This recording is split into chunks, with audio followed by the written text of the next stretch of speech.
సౌందర్యలహరి 74వ శ్లోకం.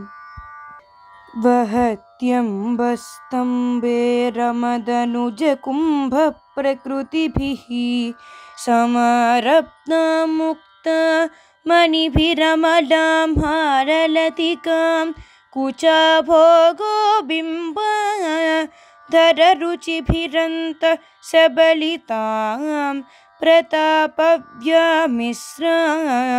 పురదమయితు కీర్తిమివతే.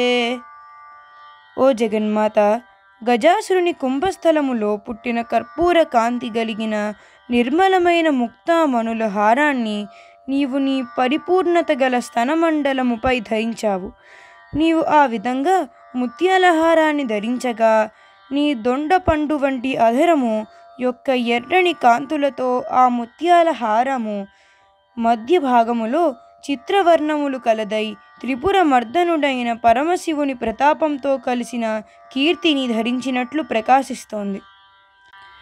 వహత్యంబస్తంబేరమదనుజకుంభ ప్రకృతిభిః సమారబ్ధాం ముక్తా మణిభిరమలాం హారలతికాం కుచాభోగో బింబా ధరరుచిభిరంత సబలితాం ప్రతాపవ్యామిశ్రాం పురదమయితు కీర్తిమివతే. సౌందర్యలహరిలోని 74వ శ్లోకాన్ని ప్రతిరోజు 108 సార్లు జపించి తేనె క్షీరాన్ని నైవేద్యంగా పెట్టాలి. ఈ విధంగా 45 రోజుల పాటు చేసి ఆఖరి రోజున యథాశక్తిగా భోజనం పెట్టాలి.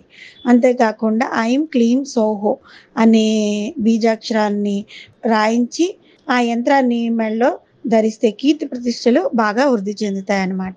శ్రీమాత్రే నమః.